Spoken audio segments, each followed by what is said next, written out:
আজ থেকে 7 বছর আগেকার কথা। গরমের ছুটিতে আমার পিসির বাড়িতে বেড়াতে গিয়েছিলাম। পিসির বাড়িতে পিসি, পিসা, আমার এক ছোট বোন থাকে। সেদিন খুব বৃষ্টি পড়ছে। পিসা গিয়েছে অফিসে, পিসিও তার কাজে বেরিয়ে পড়েছে, আর আমার ছোট বোনটি মাসের বাড়িতে খেলতে গেছে। ওদের ফ্ল্যাটে আমি একাই ছিলাম। খুব গরম ছিল বলে একটা স্লিভলেস ড্রেস পরে, ওই ফ্রক মতো, ওটা পরে আমি টিভি দেখছিলাম। পিসি বলে গিয়েছিল 12:30 নাগাদ দুধ দিতে আসবে। আমি সেই মতো একটা গামলা রেডি করে রেখেছিলাম। 12:30 বাজতেই একটা কলিং বেলের আওয়াজ শুনতে পেলাম। আমি টিভিটা অফ করে গামলাটা নিয়ে ছুটলাম দুধ আনতে। আমি তখন ক্লাস 8-এ পড়ি, তবে বয়স আন্দাজে আমার শরীর একটু বেশিই ডেভেলপ হয়ে গিয়েছিল। এই যেমন যেটা লিচু কিংবা লেবু হওয়ার কথা, সেটা তখন কচি ডাব। আমি নিজের মধ্যে একটা অদ্ভুত শিহরণ অনুভব করতে পারতাম যখন আমি আমার ডাবগুলোকে দেখতাম। কি জানি এরকম কেন হতো ওই ছোট বয়সে। যাই হোক, মাঝে মাঝেই আমি নিজেই নিজের ডাবগুলোকে হাত দিয়ে আলতো আলতো করে মালিশ করতাম। তাতেই হয়তো এত বড় হয়ে গিয়েছে। আমি গিয়ে দাঁড়ালাম দরজার সামনে। দেখলাম একটা মধ্যবয়স্ক লোক দুধের বালতি নিয়ে দাঁড়িয়ে রয়েছে। আমায় বলল, গামলাটা দাও। আমি নিচু হয়ে গামলাটা ধরলাম দুধটা নেওয়ার জন্যে। আর উনি ওই সময় আমার ডাবগুলোর দিকে পাগলের মতো তাকিয়ে রইলেন। এই করতে গিয়ে অনেকটা দুধ মেঝেতে পড়ে গেল। বাইরে তখন খুব জোর বৃষ্টি। এত জোর বৃষ্টি পড়ছে যে দমকা হাওয়াতে ঘরের পর্দা ঠেলে জল ঘরের ভিতরে ঢুকে পড়ছে। আমি আবার ওনাকে দাঁড়াতে বললাম। এই বৃষ্টিতে কোথায় যাবে? ঘরে তো তিন্নিও নেই, আমি একাই রয়েছি। আমি একটা ন্যাকড়া এনে সেই মেঝেতে পড়া জিনিসটা মুছতে লাগলাম। উনি তখনও ওখানে ঠায় দাঁড়িয়ে। যখন আমি নিচু হয়ে মুছছিলাম, আমার ডাবের প্রায় 60% দেখা যাচ্ছিল। উনি সেটার দিকে তাকিয়েই রইলেন। আমি ঘরের ভিতরে আসলাম। কি জানি আমার মনে হলো, আমি কি ওনাকে দেখে ডাবগুলো একটু বেশি দেখাচ্ছিলাম নাকি একটু বেশি ঝাঁকাচ্ছিলাম? ড্রেসটা কি ইচ্ছে করে টেনে নিচে নামিয়ে দিয়েছিলাম? আমি বুঝলাম না হঠাৎ এমন কেন ফিল হলো। নিজেকে সংযত করলাম, কিন্তু পারলাম না। আয়নার সামনে দাঁড়িয়ে দেখলাম ডাবগুলো কীরকম দাঁড়িয়ে রয়েছে চোখা চোখা হয়ে।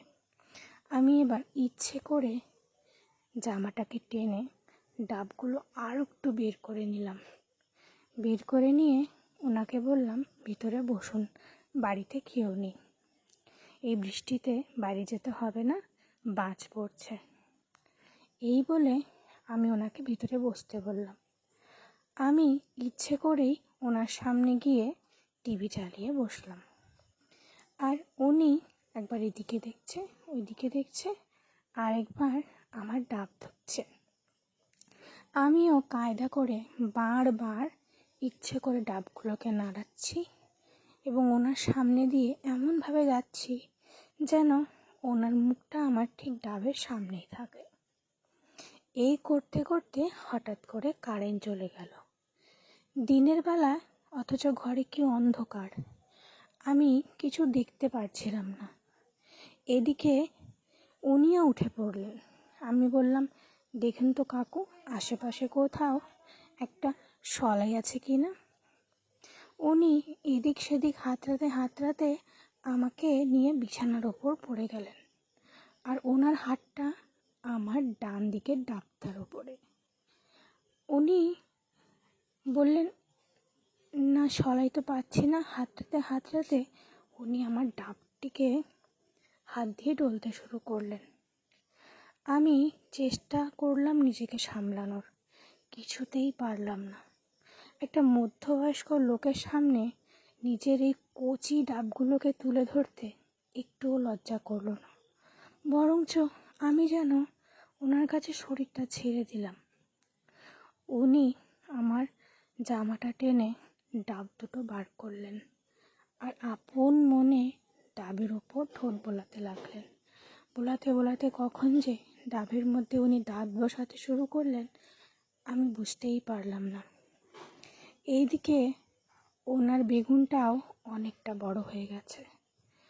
আমার চেরি ফলের মধ্যে একটা কীরকম জ্বালা অনুভব করলাম। ওনার বেগুনটা ঠিক আমার পায়ের মাঝে।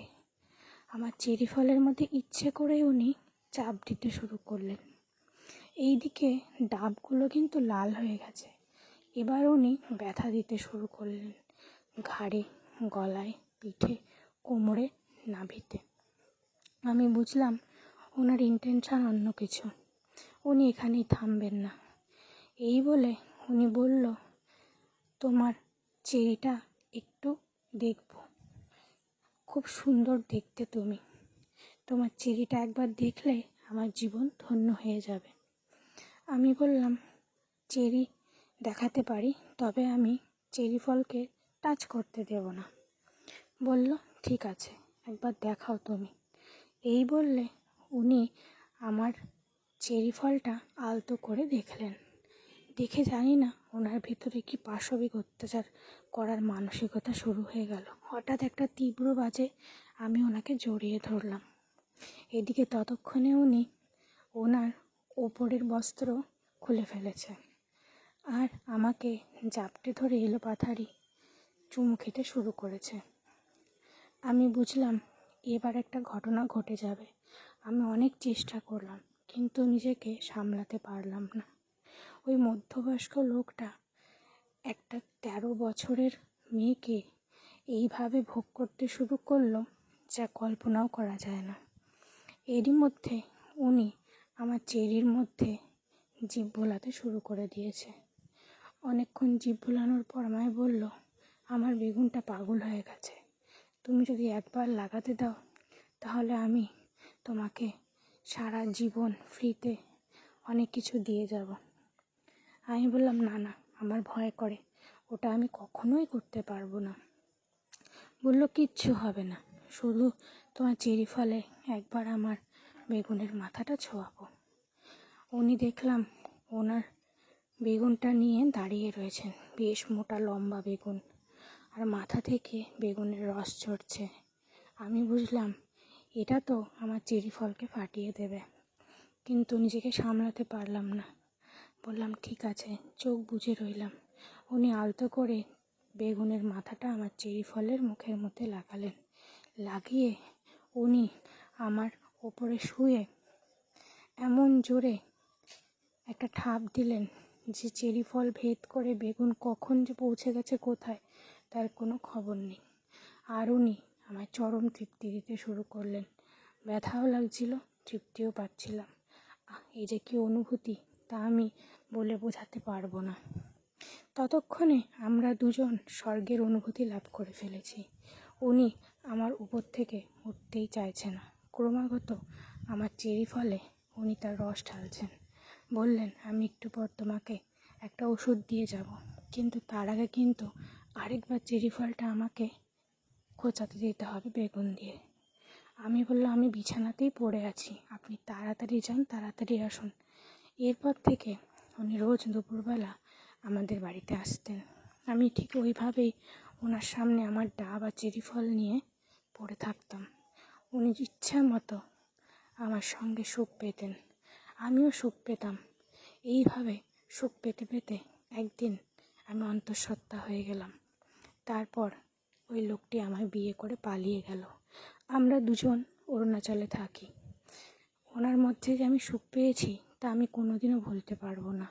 স্বামীর সুখ যে বলে সেটা প্রতিনিয়ত, প্রতিদিন, প্রতি রাতে আমি ওনার কাছ থেকে পাই। গল্পটি কেমন লাগলো বন্ধুরা? ভিডিও ভালো লাগলে আমার পাশে থাকবেন, চ্যানেলটি একটা সাবস্ক্রাইব করে দেবেন। এরকম গল্প আপনাদের রোজ উপহার দেব।